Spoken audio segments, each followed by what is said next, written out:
Yeesh. It is late. It's freaking late for me. 7:50. So, we got legs at the Y tonight. Uh, you know, it's got racks, leg extensions, two kinds of leg curls, cables, everything you can want, right? Nothing wrong with training at a YMCA. So, basic idea, hamstrings first, and then quads. Uh, I'm kind of torn between starting on the laying leg curl and the seated leg curl. I guess I'll just have to see when I get in there. Before I do any kind of, so I always start off with hamstrings first, sort of like for two reasons, right? For one, is just to kind of get them out of the way so that when I do quads, I don't have to worry about saving any energy for doing any other lifts afterwards, right? It lets me finish with a quad pump. Like, I guess those are the two, right? I want to be able to just go all out on quads and not have to worry about dealing with hamstrings after. Plus, when I check my leg pump at the end of the lift, I want my quads to be fully pumped, right? The more impressive of the two muscles to, at least look right at. But, like I was saying, before I get into any kind of hamstring curl, I'll always do a little bit of calves, like, not really working sets. If there's no machine open, I'll just do single leg standing calf raises one at a time. Just because the action of doing a leg curl, it's gonna activate your calves a little bit. And for me, sometimes I'll get a little bit of tightness behind my knee, right? Same thing goes for pretty much anything. If you feel kind of stiff in a movement, especially if it's in the beginning of the lift, right? Are you just gonna sit there and every time I do triceps, my fucking, my elbows are just real tight and tender, right? I feel like just try and fucking warm them up a little bit more, right? For the most part, that should alleviate a pretty legitimate amount of uncomfortability in lifting, right? Like if I were to just jump into heavy squats without any warm up at all, right? My knees would be fucked, right? Not really like inside the joint, like crunchy like that. I'm talking like patella tendon just being really sore, the feeling. But if I sit on the leg extension for 10 minutes, gradually get my knees exposed to some weight, right? Then when I move on to fucking squats, my knees feel fine. It's not like, sure, you can have a fucking bad elbow, or you can have bad knees, whatever. But, at least fucking try to warm them up before you start throwing weight at them and just beating them down. So, I already drank the pre, probably 5-ish minutes till I get in there. They close at 9:30, so by the time I actually put all my shit down and start my working set, I'm only gonna have like an hour and maybe 20 minutes for legs. Usually I prefer a little bit more than that, but that'll be good. I just won't waste too much time talking to, or not talking to you guys, but just chatting in general in between sets. So let's just get in there and get a freaky leg pump. Okay, so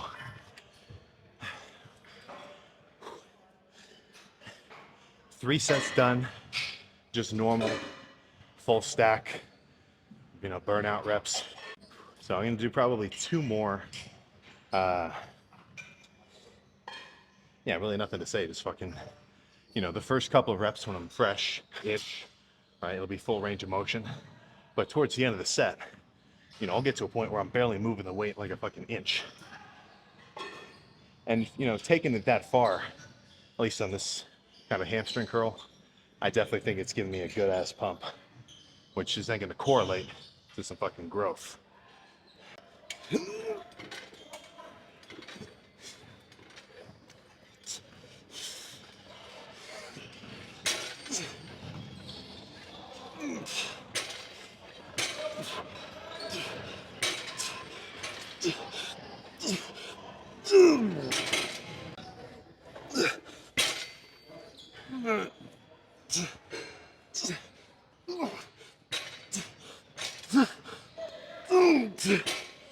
Shit.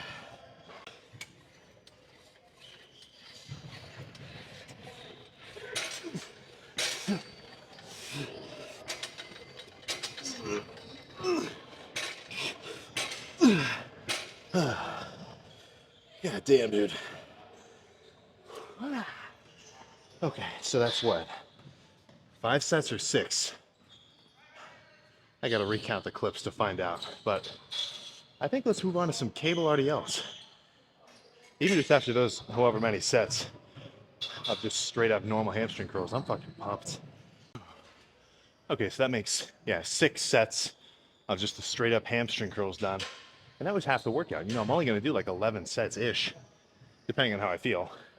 So now I think I got 3 sets of full stack cable RDLs in front of me. RDLs are kind of a funky movement because it's not really intuitive how to actually flex your hamstrings, right? Because, you know, doing the motion of a fucking deadlift, right? It makes sense to flex your fucking butt and your lower back. So all I can say is when I think about them is I got my legs touching. Like I got my knees touching, my feet touching together. And as I bend over, I try to kind of relax my back.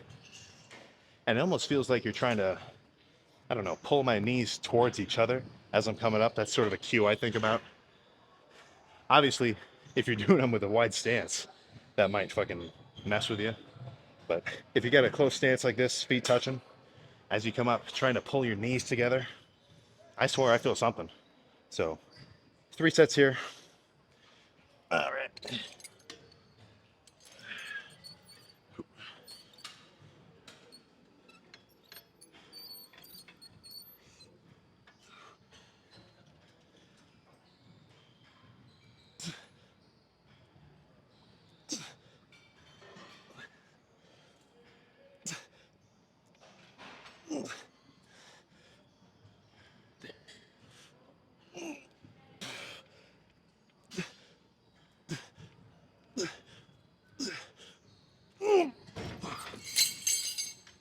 Oh, shit. Yeah, 2 more of those will be good. Whew.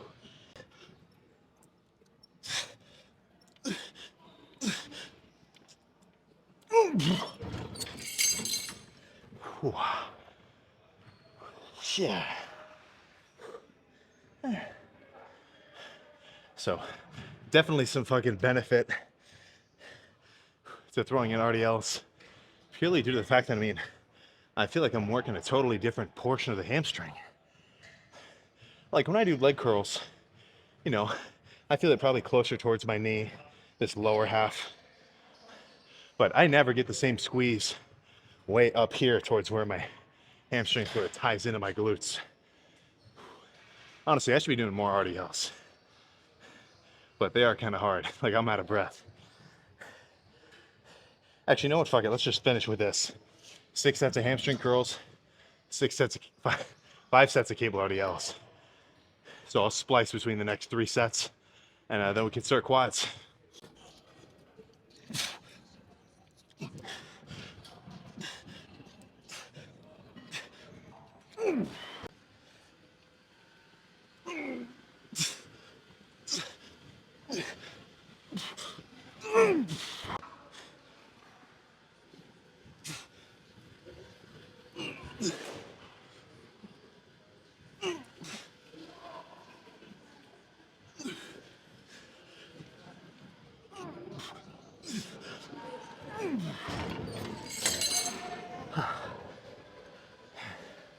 Okay, let's go spam some leg extensions.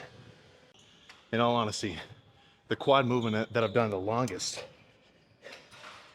you know, the most frequently, making up the most of my fucking sets for quads, it's been leg extensions, right? You know, I've gone like squats are insane. You know, I do squats kind of in periods. Right now I'm in a no squatting period just because it's definitely hard on your fucking joints. But, you know, I've gone fucking 4-ish month periods of only doing leg extensions. And then when I come back to squats, I've got the same fucking strength, like repping out 5 plates. So clearly, the leg extensions are doing something, right? It's like the tricep push down of your fucking lower body. And I'm sure you know how much I love tricep push downs. So, I'm not going to start with the whole stack. Almost the whole stack. I think I've been slacking off, in a sense, in my form on leg extensions, right? I always go really heavy, but I've kind of gotten into a habit of only doing like this upper portion of the range of motion, which clearly it's been doing something. My quads are developed, but I've been kind of working on trying to get a lot more full range of motion, actually going down to the bottom, right, and getting a good stretch. Because obviously your muscles are going to go from having tension when they're contracted, right? That's when you really get a fucking burn. But fully stretching them out too, like doing fucking pec deck, that's really going to help you fucking pump them up. So I know I get a lot of comments about my range of motion. In some cases I am working on it, like here, and then in other cases that's just how I do it. But whatever, let's throw this shit around. I'm gonna be here for a while. What the fuck am I saying? Whole stack, god damn it. There we go.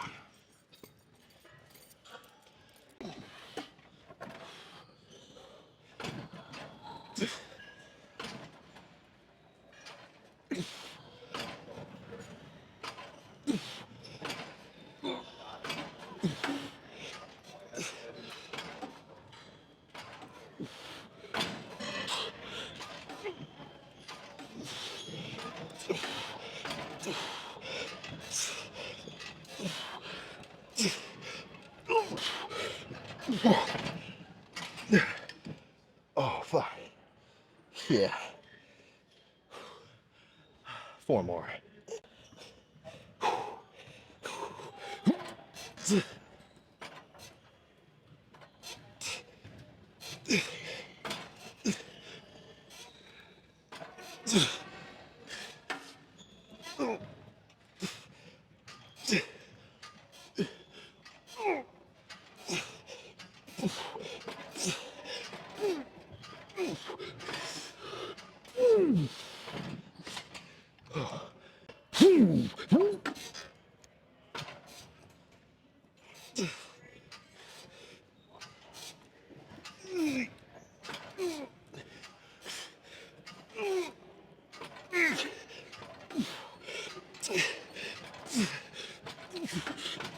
Fuck.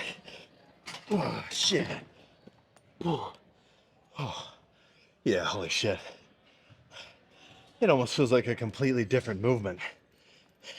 Actually going through the full fucking range of motion. Really having tension when your legs are bent like this. As big as I freaking am, man, I've always got, different aspects of my training to improve, right? It's not like, you're not wrong for giving me credibility, for giving you information and tips and shit, right? For one, because for the most part, I feel like I explain it well. And two, obviously I'm big, so it makes me seem like what I'm saying is working. But, I don't always have all the answers, right? And one thing where it's your responsibility to use, think rationally is when you see all these fitness tips or, you see someone telling you fucking how to do ABC, right? Sure, they can explain it well and it can make sense, the way they say it, right? They're charismatic. They want you to buy their program or whatever else. You got to be able to use your own fucking brain and think, is what this guy's saying fucking making sense, or is... You understand what I'm saying, right? Whenever you kind of see info, make sure you can think about it rationally in your mind. Like, okay, this makes sense. Why does it make sense? But, right, be able to apply it to your own situation. That's a little off topic compared to leg extensions, but you get the idea. Fucking, my brain's fried from doing legs. Let's get back to the working set.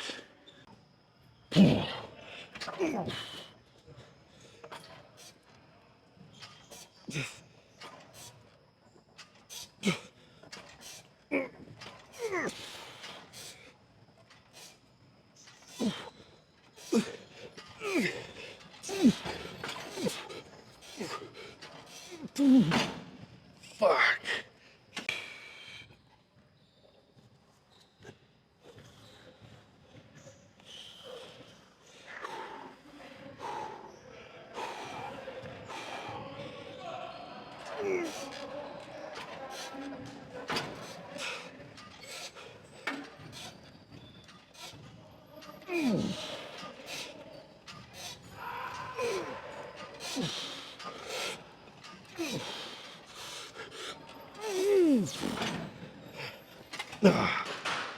Holy shit. Okay. A few more. So if you're curious about the belt on the seat, it just lets me fucking lock my hips into position so I don't have to fucking hold on, with fucking, the whole stack's worth amount of tension and fucking work my traps and my forearms gripping, right? I can literally just sit up like this with my arms up and I wouldn't fly off the seat. So I can put all my energy into my quads.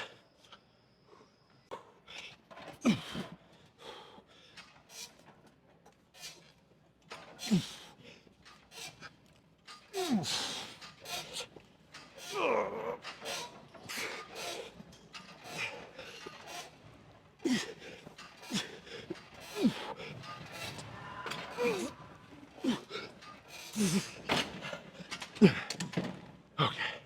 Holy shit. Oh my god. Let's do some single leg now. Shit, dude. All right. So typically I'd sort of, seclude myself to the yoga room or some shit. But it's so empty. I can pose in peace on the gym floor. There we go. Interesting sweat pattern, but sweaty nonetheless. Fucking, I always get drenched on leg day. Not complaining, just observing a phenomenon. So, I ended up just spamming single leg extensions for the end. They're about to close, so I think you can go without seeing it. Just imagine those sets that I just did, except one leg at a time. Oh. Whew. I will get back into, honestly, I might get back into squatting before I start cutting again. It's been a while. My adductors were kind of giving me trouble, and heavy pressing was starting to bother me. But I've taken enough time off of it where I think squats would probably feel pretty good. So I think next leg day, let's throw some squats in the equation. Nothing, I'm not going to go super crazy. I think I'll limit myself to 4 plates, because what's happened in the past is every time I come back to squatting after a while, the strength's there, but, really squatting, it's a skill, Typically, well, I don't know if I'll say typically, but the only times I've ever been like really wobbly on a squat and my fucking form's weird and I feel like I'm about to I've almost fucking lost it and like dumped the weight to the side. Not like that close, but it felt like it was going that way. It's when I get back into squatting, right? One thing I think I need to learn is to ease into heavy weight a little bit more. Ooh, but let's see what we're working with pump wise. Feels pretty good.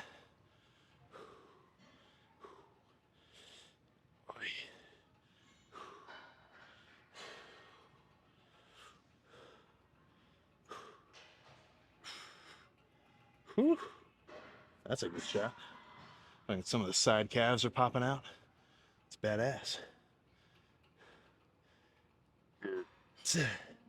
So a hamstring pump, it's not really that insane. Quads, when you get pumped up, you kind of start to lose some definition, right? Like the cuts aren't really there so much as, when they're fresh and cold. And the same goes for hamstrings, probably like twice as much. Like, when mine get pumped up, my hamstrings are sort of, they just kind of turn into a fucking blob. That's one thing I'm kind of excited for once I peel down, because I've never really been I've been pretty lean, what most would say maybe impressively lean, but never like bone dry shredded, right? I've never gotten down that low. But even, at the level of leanness I've got to before, right? I've got some quad striations in here, like feathering, if you know what I'm talking about. Like that's where, you know how your chest, when someone's really lean, you can see the fibers fucking crawling across. Same thing will happen with your quads and your triceps, right? You'll start to see this definition in the muscle which only comes once you fucking really developed them. So, you know, if you think the quads are freaky now with this little bit of a, you know, small layer of flubber on top, once I get this down to, you know, dick skin level, there should be some craziness going on. But I wouldn't get to be able to see that if I didn't bulk up, you know, and actually develop my muscle before showing it off, right? This is one thing I've started, well, holy shit, almost fell off, that it's kind of bothers me. It's when somebody who's like legitimately only 180 pounds, like bulked, right? Like if they're normal walking around weight, you know, gaining weight slowly over time is like 180, 185. And for them to get to like, let's say bodybuilding show leanness, they have to get down to 155, 150. I just think you kind of missed the point, you know? Like I'm not saying you got to get to 250 or like up in the 240s, but you know, there's just, if you're kind of a beginner-ish lifter first few years, in all honesty, it will not benefit you at all to get like show ready lean. Like I see a lot of, you know, younger influencers doing nowadays, but it makes sense, right? Yeah, see, they're fucking closing down. It would make sense to want to fucking cut straight to the chase, right? Oh, actually, holy shit, did the lighting just improve? No. Yeah. Yeah, they're shutting down, so I gotta get out of here in a second. But like, there's no need to fucking focus on buying fancy ass paint for a beater car with a fuck ton of dents in it, right? You gotta build up that frame first, and then polish it up and make it shiny to show off. That's just how I feel about the matter, right? It's not a, you know, in terms of, you know, weightlifting and muscle building, obviously it's kind of a show-offy thing, right? But you can't just skip to that, right? You can't just skip to the end. You gotta fucking build some fucking serious muscle first. That should be the fucking primary goal. What the fuck are they doing with the lights? You get what I'm saying. Don't get shredded unless you're big. Now, if your fitness journey is starting off with a weight loss journey, that's its own, you know, separate situation, which I feel like I'm probably not the best person to go to advice for. You know, I haven't really lived that. But yeah, I got to get out of here before they get mad at me. So let's go drink the cluster dextrin shake, which I fucking forgot to drink on camera last time. All right, let's get the F out of H, if you know what I'm freaking saying.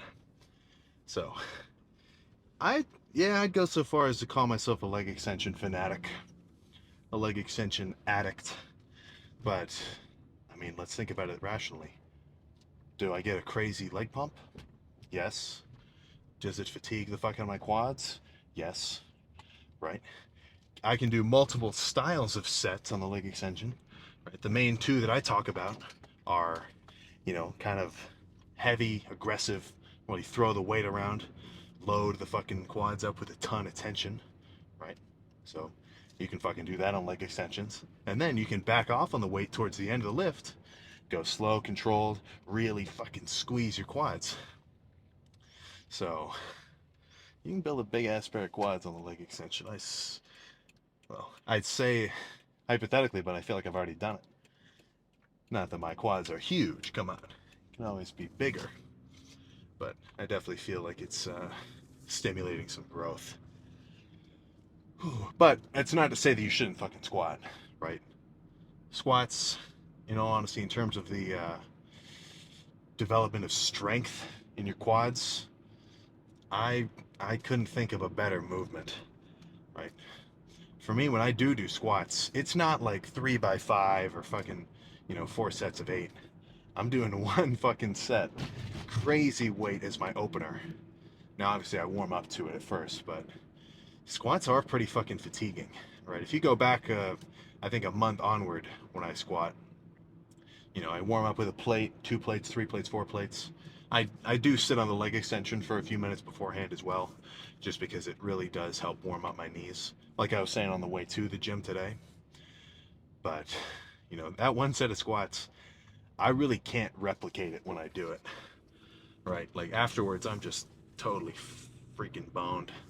Like if I try to do that same weight again on squats, I don't think I could get even half the reps. Now, obviously, right now I'm just fucking talking. I didn't do it today. But once oh yeah, squats back on the menu. Next leg day, get ready. Won't be as heavy as I've gone before, but I got to ease back into things. Let's typically, if you don't do something for a while and you jump right back into it full bore, I'm not saying you're gonna get hurt, but it's probably a little bit more likely. You understand what I'm saying, right? So we'll see squats again soon. Enough talking squats. Let's. What else is there to talk about? Hamstrings. I've kind of transitioned my hamstring sets. I was doing a lot of really fast swinging sets or reps. As much as you can swing on the fucking hamstring curl. But lately, I've been trying to go a little bit more slow and controlled, and squeeze my sets on hamstrings. Right. So, like I was saying before, on that one set of leg extensions, I'm always trying to change up my training a little bit. Like at this point, I'm not making really erratic changes to my split or whatnot, since I feel like I'm here. Let's go back to the beginning. Let's say you're a completely new lifter, right? You watch one YouTuber's video on like just a how-to workout basic guide. He writes you out a whole week-long split of workouts, and you follow it for like 3 months, right? Now, as you learn more about lifting, right, you might make a pretty radical change to your training if that initial guy's split just didn't work for you, right? Let's say the guy was maybe not extremely well informed, and he told you to do 20 sets per body part per lift twice a week, right? Let's say he had you doing push pull legs, rest day, and then every lift was 20 sets. So the push day would be 20 sets of chest, 20 sets of triceps, right? If you do a little bit more, I'm not really a crazy science-based guy, right? But there's legitimacy to an effective, optimal-ish workout, right? Getting too deep into it, that's where I think people lose the point. But let's say you do a bit more research, you talk to some other lifters, you realize that 20 sets per lift, or per body part, it's too much, right? So you make a pretty erratic change, and you drop your sets in half, right? So it's almost like you're a fucking heat-seeking missile, right? First, you're fucking how am I trying to say this exactly, right? You're trying to approach optimality, right? You're trying to approach the best workout split, right, and the best rep schemes and the best movements for your specific body and your training style and whatever, right? You're trying to approach perfection. You're never going to get there. But over time in your lifting career, you should always be making adjustments, right? So let's say, somebody teaches you a brand new fucking way to bench or something. Let's say your bench form was fucked. Someone actually explained it to you, right? You make an improvement, right? You got to be constantly open to new ideas, right? And trying different shit and being able to decide for yourself, okay, does this make sense? Yeah, I guess I should probably throw in some, slow controlled sets at the end and really fucking get a burning feeling, right? Because let's say you try doing that, you hadn't done it before, and you get a crazy pump.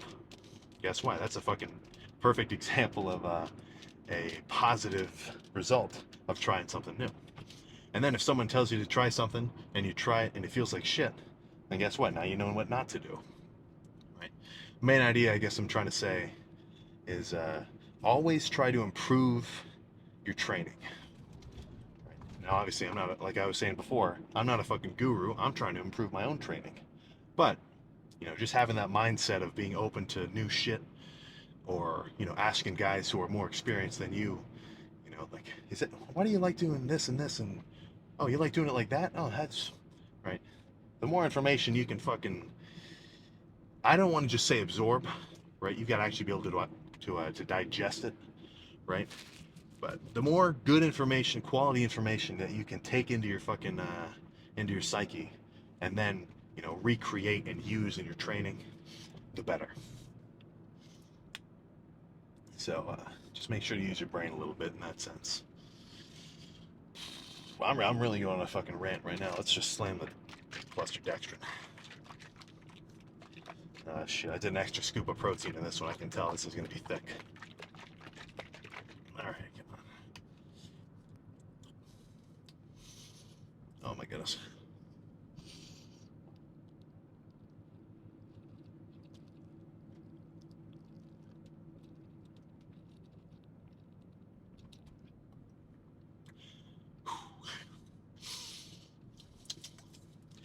It does kind of suck slamming a whole shake, but I need some fucking carbs in the system, especially after a fucking leg day.